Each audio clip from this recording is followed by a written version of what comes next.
Electrocast. Cars say a lot about who we are. It represents freedom for a lot of people. This season on Drive, I'm going to talk to all sorts of different people. I looked at car names. Yes. And yes. I found all the car names that have science or astronomically it's inspired. Crazy. It's huge. It is. Yes, I happen to be CEO of Ford Motor Company. For me, it's all about cars, movement, and our mutual passion for things that get us around. This is Drive, and I'm Jim Farley. This episode is brought to you by Paramount Plus. Ewan McGregor stars as Count Alexander Rostov in A Gentleman in Moscow, the new limited series based on the best-selling novel. Stream it on March 29th with the Paramount Plus with Showtime plan. Visit ParamountPlus.com to try it free. Hold on to your butts. We are changing the course of history as we see it. That is what Western demands. Now, this affects Iris. Iris, where are you? What you feel only matters to you. I do not entertain hypotheticals. The world as it is vexing enough. Iris, I have a tip for you. Don't take drugs! Or Whatever Movies with Wesley and Iris. What up, and welcome to Or Whatever Movies. I'm your co-host, Iris, and I'm here with my older brother, Captain Howdy. And today we're talking a movie from 1973, the original, some say, the scariest movie of all time, The Exorcist. Celebrating its 50th anniversary. Is it strange that the titular character doesn't show up until 2/3 of the way through the movie? Are we talking about the person who performs the exorcism, one Father Merrin? Yes, The Exorcist, and he doesn't show up until, well, he's in the cold open. I take it back. Well, he and Karis don't meet until like an hour 40 into the movie. That's what I'm saying. I don't know, man. He's all on the poster, and he's like got the title, and he's like, doo-doo-doo-doo-doo. Yeah, but he's important. He's so important, we follow him to Iraq, which has almost nothing to do with the rest of the movie. Sure sets a tone. Thank you for pronouncing it correctly, by the way. Yeah. So, ready for your quiz? Well, keep in mind, I've only seen this once. What? Really? Wait, what? Yep. Wow. All the way through? You know this movie, right? I mean, I don't think you can avoid seeing scenes, seeing spoofs and remakes and clips. But, you know, when you watch a movie and you have this sense of, I've seen this before. Oh, I remember that specific tone of voice or that specific sound effect or, oh, that shot is evoking some, none of that, nothing. Wow. And if you're ever going to remember a tone of voice or a sound effect, it's probably going to be from this movie, right? Are you talking about Reagan embodying the demon or demons? Well, so that's the quiz. In the novel, the demon's name is Pazuzu. Despite Reagan's claim that she is being possessed by Satan himself, it is in fact the demon Pazuzu. Is that why Merrin has all this authority? Because Karis is like, I have to tell you, it's multiple demons. And then Merrin's like, it's one. Yep, because he performed an exorcism with the same demon in the Middle East. And it's just coincidence that now that demon is in Reagan? Well, there's the question. Why did it go from Iraq to Georgetown? The evil, I guess, comes through the window randomly and is like Peter Pazuzu, and then decides to take a field trip and goes to the church and desecrates the statue. Yeah, the mystery of the statue was never quite solved unless Burke did it. There's the whole Captain Howdy thing. So it's toying with Reagan, and there's the rats in the attic, but it's almost like this is like a weird demonic incubation period where she's got the COVID and it's just not showing its ugly head for a little while, but she's contagious or something. She's just incubating the Rona. So I thought that the Pazuzu thing, who's never named in The Exorcist, right? Correct. Was just Merrin's credibility. He had experience with Pazuzu and he dealt with Pazuzu, I guess, and now he's got the street cred. Whereas this was a different demon who was like chilling in the attic waiting for the right host. And then when Reagan starts messing with the Ouija, Captain Howdy starts to get ideas and then inhabits Reagan. That was my take. Does she manifest it? I'm not really sure. Things don't get rolling in this movie for quite a while. And if you watch it ultra critically, it does tie together. But walking into this, it's terrifying. And if you walk into it being like, I'm ready, it's an awfully long build, I think. But it all is very atmospheric. I don't know that the rock stuff needs to make sense, but it sets a really creepy tone. I don't know why those dogs are meaningful, but super creepy.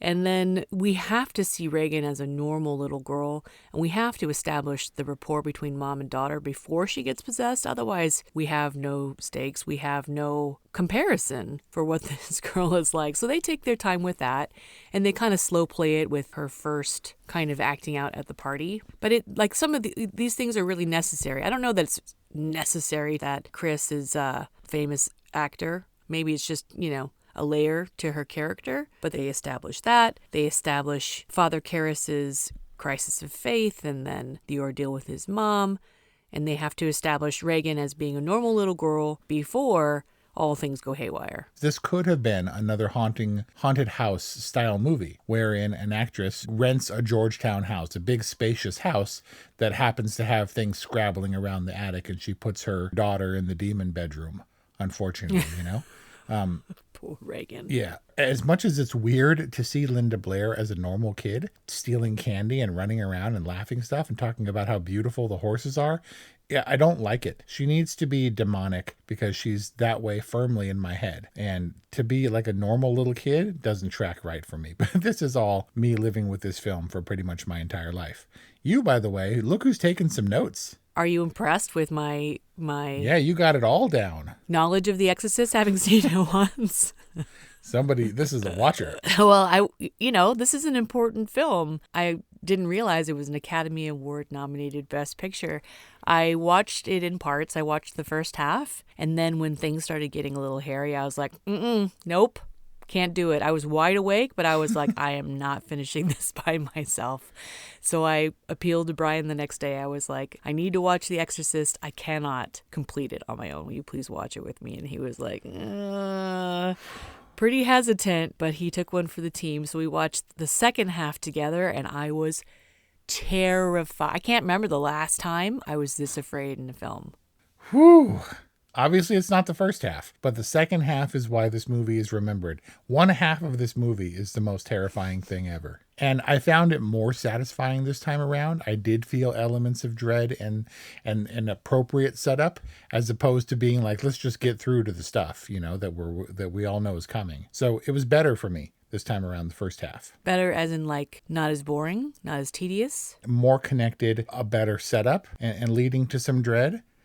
There's the Jaws idea that less is more, and you don't see the shark until halfway through the movie. And when this shark shows up, man, it is worth every moment you spent wasting trying to connect. I don't even know that the first half necessarily matters, because the second half sells it so crazy. They really linger on this shark, too. There's no shying away from it. Long takes, gurgling and vomiting and shaking and convulsing and straining against the restraints. I mean, they don't shy away from it at all. And she gets hideous looking. I mean, they're like, is she sick? It's all in her mind. What? Have you seen her face? It's pretty horrid, and her eyes change and everything. Ugh. Okay, so speaking of the eyes change, let's jump way ahead. Father Karras is possessed by the demon. Does Karras fling himself out the window, or does the demon compel him? And also, does the demon flee his body before he dies? It looks like he's in it, he's possessed for a moment, but he's Karras when he goes out the window. An interesting question. William Peter Blatty obviously wrote the book, and he was pretty annoyed that people thought that the demon flung Karras out the window, much like presumably it had done Burke, even though Burke died off screen.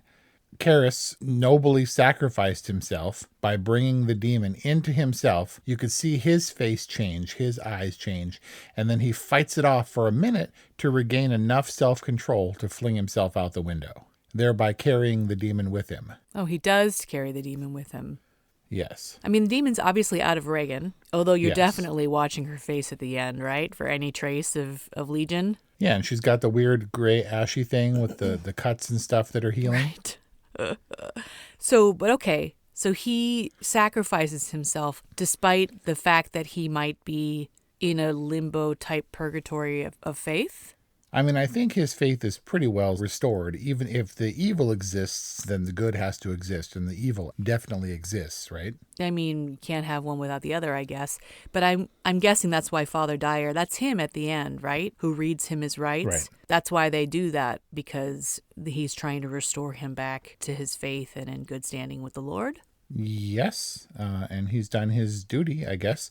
But yeah, that guy, Father Dyer, not an actor. What? He's the real priest, and he's a consultant on the movie. Really? For all things Catholic, yeah. And Bill Friedkin, the director, was like, okay, we need you to act, because he's got, a really heavy emotional scene. I think the last shot is on him, right? Walking away from the steps. I mean, and what? I'm looking at pictures. This guy's got a great father priest face. He's got the best priest face. That's because he's a father priest. But yeah, so like he was trying to do the thing where he's holding Karras's hand and giving him emotional last rites and things and absolving him of his crisis of faith. And Bill Friedkin is like, no, it's not working. Hey, so you trust me, right? And he's like, yeah. And wham, he smacks him in the face. So he's all shaken up and goes back and gives an emotional performance. No. Yeah, this was akin to Stanley Kubrick in some of the extreme tactics. William Friedkin was making a movie not for kids and not for funs. He was firing off guns behind the actors to shake them up and then calling action. Obviously, he put young Linda Blair through some stuff. I'm shocked because Ellen Burstyn flat out refused to do The Exorcist 2, which I don't think anybody should see. But Ellen Burstyn, they put her in a harness, and when Reagan pushes her back, they put her in a harness and yanked her as hard as they could, and she crashes to the floor, and that scream is real. They froze the set. Linda Blair is 12 and in a frickin' nightgown. Oh my gosh. I thought that was like Titanic style CGI. That was real cold breath. Nope, there is one CG shot in this entire movie, one special effect. Can you think what it is? No, what? The only thing that he didn't love and that needed to be convincing was the projectile vomit all over Karras when Karras is there solo. So when she's like, blah, they used a special effect to show it coming directly from her mouth instead of like the tube off to the side as they would do from like a side shot. How? How do they do that? They like matted it in, like coming from her mouth. She opens her mouth and they matted in vomit and then, cut away to his face getting splotched by it. Oh, so gross. Never look at Anderson's pea soup on the 101 the same ever again. Yeah. So that is some of it on her nightgown and stuff. But that what they actually flung at his face, it wasn't viscous enough. So they couldn't use soup. It was like pancake batter and a mix of something else. Oh, so gross. How come everybody dies off screen? You get like graphic projectile vomit, but then Burke somehow goes flying out the window, which is not broken. And then Father Merrin is just slumped over. Yeah, Father Merrin is tough to take. And it maybe makes it all the more horrifying because there's no noise. There's no Damien. And he goes in there and he's just dead. And not only is he dead, but Reagan is free from the binds. She's like sitting over him and laughing. Well, at first she's just staring, but then she's laughing, and it's really unsettling. It's awful, and it's set up really nicely because obviously Karras is in over his head. He's like basically dismissed, and then that's the opportunity where the demon's able to overcome Merrin. Yeah, but maybe with good reason. You really feel for him, and I always remembered as a kid. They're the things that stick with you. And obviously, the pea soup is gross. And her peeing on the floor is gross. And her like writhing and stuff is scary. But when she pulls the mom card on Karras, I feel really bad for him. And I find it horrifying when she's standing there and he's running but not gaining any distance. And she goes down the subway and he can't stop her or save her from evil and she dies. And then Reagan's like, why you do this to me, Demi? I was like, oh, God, that's... it's so horrifying. And then there's that weird disorienting shot of her on the bed, like in a cell or in a sanatorium or something like that. And you see it all in his face, the dread, the horror, but not of gore and evil, but just of regret. And just sadness. And sadness. she looks like a child, even though she's like 90. Yeah, because she's kind of huddled up in her little nightie. And so this is what helps The Exorcist transcend some of the haters and the people who would dismiss it as horror porn or, like it's filth from something that you could see any day from a magazine. There were a fair share of high profile critics who said this is just dressed garbage. Schlock. Right. This is just, I could hear this talk in any locker room and stuff. And people and notables, celebrities were horrified. But there is something that elevates it rather than it just being a shock, gore, horror fest, which it horror fest, which it undoubtedly inspired. I mean, how many movies have exorcist or exorcism in the title, being before this a relatively obscure term? Right. Well, they're not all canon? No, not at all. What is canon? What do we need to prepare for Believer? The only one I will advocate for is The Exorcist 3. That is worth seeing. I own it on DVD. Ellen Burstyn in it? Nope. She got pretty famous. Are you kidding? Ellen Burstyn is the man. I only remember her from Requiem for a Dream. Which is really something to remember her for. I will never, as much as I like Julia Roberts, I will never forgive her for somehow stealing the Oscar away from Ellen Burstyn for Requiem for a Dream for Erin Brockovich. Look, that's all fine. But you took an Oscar away from a legendary performance. Hey, it's Kaylee Cuoco for Priceline. Ready to go to your happy place for a happy price? Well, why didn't you say so? Just download the Priceline app right now and save up to 60% on hotels. So whether it's Cousin Kevin's Kazoo Concert in Kansas City, go Kevin, or Becky's Bachelorette Bash in Bermuda, you never have to miss a trip ever again. So download the Priceline app today. Your savings are waiting. Go to your happy place for a happy price. Go to your happy price, Priceline. Life is hard, but finding a really great podcast makes the days go by so much easier.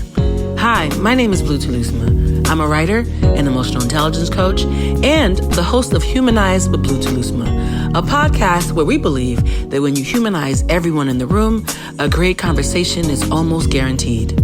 Join us every week here on Electricast as me and my guest co-hosts unpack big topics and interview even bigger personalities with a sense of humor and a dash of mischief. If you're looking for a new best friend in your head, we've got you covered. Electricast. But Requiem was just so gross. It was, but she was tremendous. And she puts her all into these. I thought she was great in Pieces of a Woman, and she's been around, obviously, for a long time. So it may be enough. Although The Exorcist is certainly part of Ellen Burstyn's legacy, and she has appeared in talk shows and screenings. 45th anniversary just 5 years ago. We lost William Friedkin this year, the director, just in August. But she doesn't shy away from it. As bad a time as she had, being physically hurt and being put through the ringer and refusing outright to star in the sequel, she still embraces this enough to where when she shows up to Believer, I'm like, maybe it's for a good cause. Maybe it's for a reason. And thus I'm willing to give it a shot. She is a great Chris McNeil. She is a very sensitive and sweet mom. And then she turns around and she is like a badass. She's literally tucking Reagan in, and it's super sweet. And the next moment she's on the phone call with the hotel where her husband is. Yeah, about for the birthday, when he doesn't call for the birthday. Yeah. And she like throws down on that operator, and then she all gives a whole round table of psychiatrists and doctors and PhDs a piece of her mind. Like, she is not shy and not afraid to get what she wants. She has all of these different personas that she uses to get what she wants. The way that she's kind of playing it cool and coy with Father Karras. She's like, so what do you do about this? And what do you do about that? And what do you need to do in exorcism? And he's like, what? Yeah, she's kind of using her wiles, I guess, to kind of ply him to get what she wants. I bet after they left, I bet she honked up that townhouse's Airbnb rating. Oh, yeah. No, like all barbarian style? Yeah. Our review available now at orwhatevermovies.com or wherever you get podcasts. So when it comes down to it, The Exorcist is memorable for its sights and sounds, and I think sheer audacity. You knew the story more of The Exorcist. I'm sure you knew the major plot points.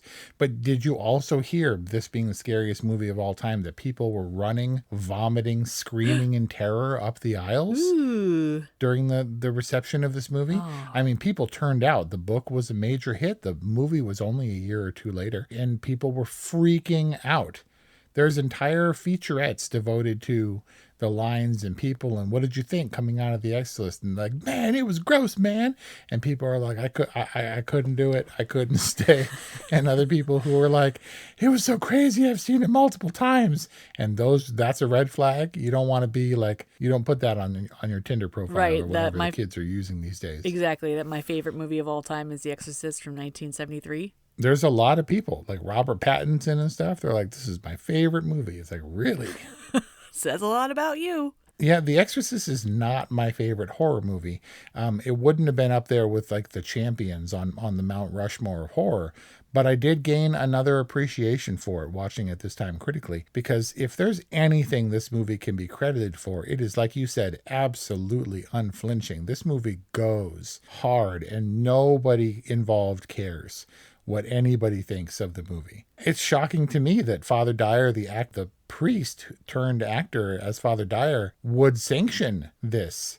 You know what I mean? Like, some people didn't want to touch it. The people involved were outright shocked. Max von Sydow was so shocked by what they were having Linda Blair do, and he was in the movie, had read the script, that he forgot his lines. It needs to be seen to be believed. And again, to see how they transcend the shock and lowbrow, like profanity and stuff, how they make it actually scary or justify a little girl saying horrific things. Like, look, you can't even quote it. I'm a seasoned horror veteran. Right, I've seen every horror movie that I care to see. Nothing bothers me. We talked about The Evil Dead being too intense, and I'm like, yeah, it's not pleasant enough that you want to watch it on a daily basis or anything. But no one is stabbing themselves in the vagina, right? And this doesn't brush up against any theological, conservatism in me. I have no issue with the religious aspects. I don't think that I'm going to be possessed or even that possession is real. And boy, this movie is unsettling. Like, it's hard. Like, I watch it, and every time, without fail, I'm like, oh my, wow. Like, I cannot believe they did this, and they did it 50 years ago. If The Exorcist had never existed and it was released in 2023, people would be like, this is way too controversial. Some people, right? They would be shocked. How did she get that crucifix? Oh, God. So it was under her pillow that her mom found it, and I guess was like, couldn't hurt. But it was heavily implied in the novel that Carl, the housekeeper looking for the rats, had placed it there. Oh, yeah. That was actually my theory, that one of the staff placed it there because they were like, this ain't right. It was either that or Burke. Yeah. No, it seems like it's Carl, and I'm okay with it being Carl, because Burke, I don't know that he had number one, it's Chris's bad for assuming that Burke would watch over her kid, because Burke was not in a position to take care of anybody. Why not? And I think in 2020, because he was mad drunk and belligerent and like called the dude at the party a Nazi and stuff and caused the meek caterer guy to choke him. If it were 2023, Burke would have been the first one canceled of all these characters. That's right. But they were kind of friends, more than friends. Yeah. Do you love Burke like you love Daddy? And she was really upset when Burke died, but that's on her. All right. So the least responsible was put in charge of the daughter, who was obviously having problems and probably less likely to place a crucifix under the pillow. Yep. But all that, ties in. Reagan's head spinning was evocative of her turning Burke's head all the way around. It established the proximity of the window to the stairs, and so it all made sense when Father Karras goes through basically the same thing. What do you think about them spending so much time? It's also been argued that people were not as horrified by Reagan or the things she does and the things she says. And the crucifix thing that was only a part of a very terrible scene where you see Ellen Burstyn permanently injured on camera. But not only is she stabbing herself in the junk with a crucifix, she's grabbing her mom's head and shoving her mom's face in it. And you're like, yeah. Like, that's unbelievable. Unbelievable. And then we contrast that with an awful lot of medical stuff. And so what I was saying is that people have speculated that it's not just the horror, but a lot of people were really unsettled by the arteriogram. They put the needle in their neck and it's pulsing blood. And that really, really messed with people. Messed me up. Not cool. But again, this movie does not care how you feel about it. You know what's crazy about that scene? This has been confirmed. In the medical scenes, I think when she's getting her EKG, that one of the dude that's like handling, like helping getting her prepped and putting the blanket over her and stuff, is a serial killer. They caught him a few years later. What? And he's like, yep, you're that serial killer we've been looking for. Ooh. Yeah, it's pretty good. There's a lot swirling around this movie, and some of it is just hysteria and people being like, The Exorcist is a cursed movie, and there were deaths, and Linda Blair's rat died, and Jason Miller's kid got critically injured, and Max von Sydow's brother died, and all this stuff that's attributed to the Exorcist as a cursed production. Yeah. I don't really buy any of that stuff. Like if you examine any production from a standpoint of tragedy, there's enough people involved that you can come up with deaths and serial murders and stuff. And this is me just dialing into the hysteria and the idea of the curse. Yeah, well, I mean, it adds to the whole mystique around The Exorcist. I do have a real question for you because you love the JC. What's up? Why did they introduce the element that always gave me doubt when Marin says confidentially to Karis, I told her it was holy water, and she reacted, it's ordinary tap water. Right, no, Karis says that to Chris McNeil. Yeah. Yes. So Karis is trying to, I had the same question. So Karis is trying to assess whether Regan is possessed because he needs to present proof to the church board, so to speak, in order to get permission to perform an exorcism, for which there are rites. There's, prescribed rites, and it's all written down, recorded, and all that kind of stuff. So he goes in with the holy water, which apparently is not blessed, and she reacts badly, and which suggests that maybe the demon is not real, that the demon, that she's not possessed. It was very confusing. But obviously with real holy water, she develops those cuts, and they whip the skin off her leg. Yeah. And she's affected by real holy water. Right. I just wasn't sure why you would include an element that would cast doubt. Where you're like, it might have been stronger if you didn't add that. The only thing that I can speculate is that, from very early on, the demon is preying upon Karis, knowing that Karis is going through a crisis of faith. And so the only thing I can think is that the demon was trying to cast doubt in Karis. Fair enough. That's a pretty good explanation. Possibly, because it gets amplified later, right, where the demon's manifesting his mom and speaking in his mom's voice and, hurling these horrendous insults at him, just tearing him down and basically preying upon him because they know it knows that they don't really have a chance with Marin. Nice. It's more just, a battle of stamina, which apparently the demon wins in the end with Marin. So, The Exorcist 50 years ago, and still to this day, apparently, for those of us who are seeing it for the first time, totally blows people's minds. Blew my mind. And you came loaded with half a century of lore and seeing it spoofed, and it's not even a joke anymore, and you know that these are not, not like you saw it as a kid or anything. So I'll first give you the thing about The Exorcist that blew my mind, and then I'm going to try to blow your mind, and it has nothing to do with creepy, scary, or gory. Okay. Jason Miller, who portrays Karis, is father to Jason Patrick, who started The Lost Boys. Wait, he's a Jason Miller Jr.? Yep. That was crazy to me. Arguably a horror classic. When I think of Lost Boys, I think of Kiefer Sutherland. So we all bring our traumas to the movie, right? And an Exorcist believer plays on the fact that you have two daughters and are particularly susceptible to the horror of your daughters being invaded by an alien or demonic presence, right? Would coming into all these movies, not just The Exorcist, but any of the movies we discussed, what is my big hang up? What is it? Do you know that you are the exact same age as one of the actors when they were filming this movie? Here we go. Can you guess who it is?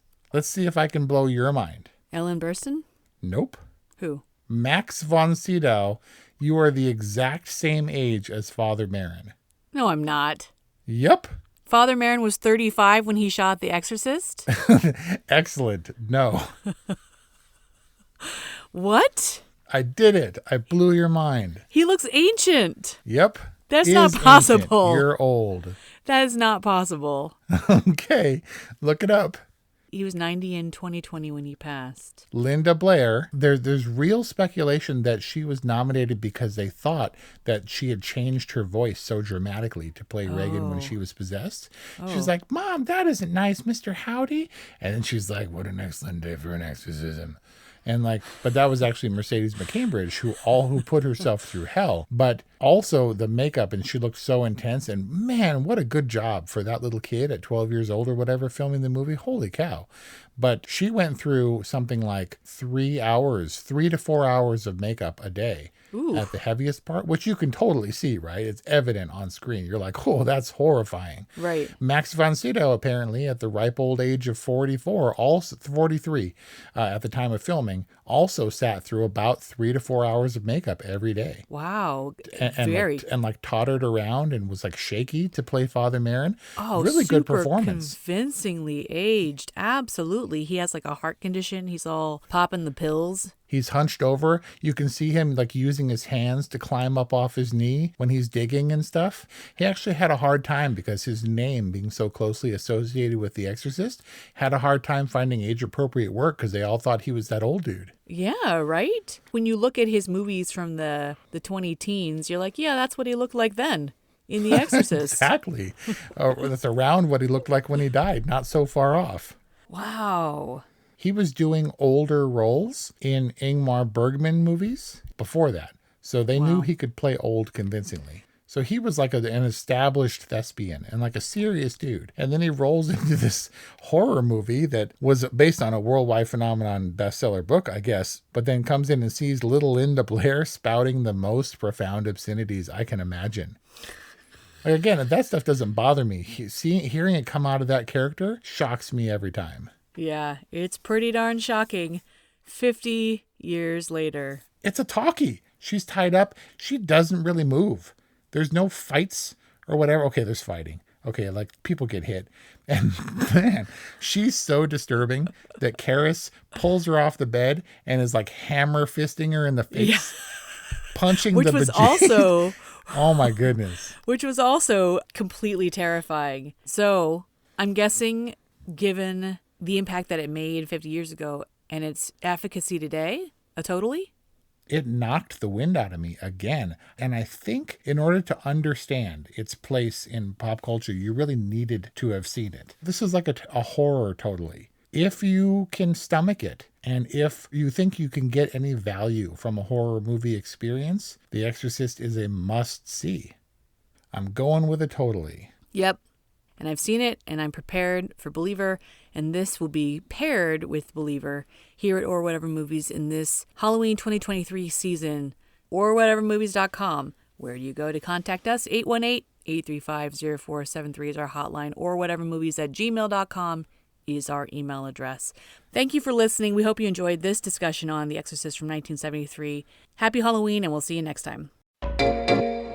Hey there, fabulous souls. I'm Stephanie Baklaan. And I'm Eden Alpert. And we're the hosts of the brand new podcast, Unapologetically Fab. Get ready to join us on an amazing and real journey as we dive into life after 40 and own it. We're all about changing the narrative, leaning into who you are, and living a life by your own design. Join us as we embrace life unapologetically and redefine success. This is Unapologetically Fab, an Electric Cast production. See you there. Electricast. Today is working for me. Do you believe that for yourself? Hey, I'm Pastor Julie, and I want to empower you through encouragement.